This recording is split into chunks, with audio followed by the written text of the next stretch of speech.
Today, the House Judiciary Committee will consider a bipartisan proposal that is the culmination of months of oversight and collaboration between members from both sides of the aisle to reform certain national security programs operated under the Foreign Intelligence Surveillance Act, or FISA, over which this committee has primary jurisdiction.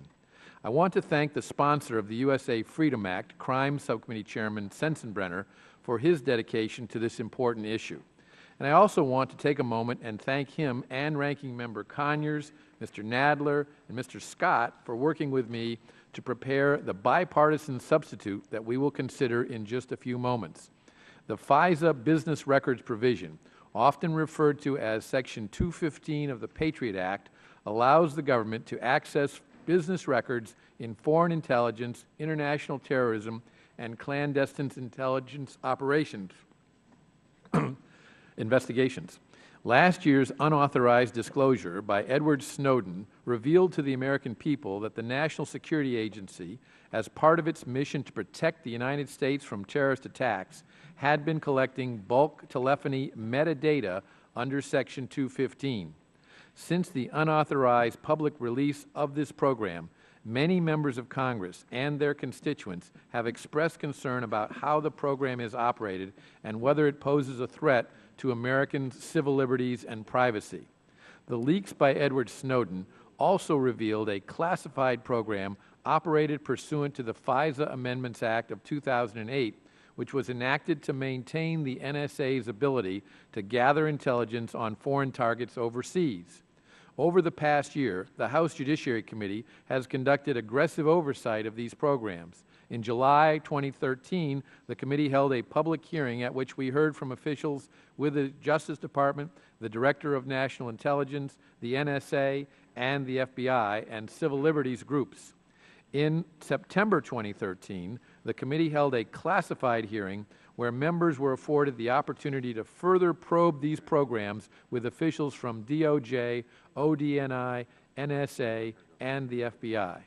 And in February of this year, the committee held a comprehensive hearing to examine the various recommendations to reform these programs offered by the President's Review Group on Intelligence and Communications Technologies and the Privacy and Civil Liberties Oversight Board. In January of this year, the President announced his desire to end the bulk collection of telephone metadata.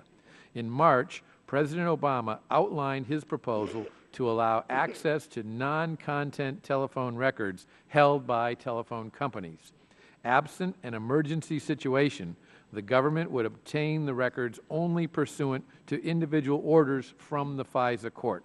The records provided to the government in response to queries would only be within 2 hops of the selection term being used, and the government's handling of any records it acquires would be governed by minimization procedures approved by the court.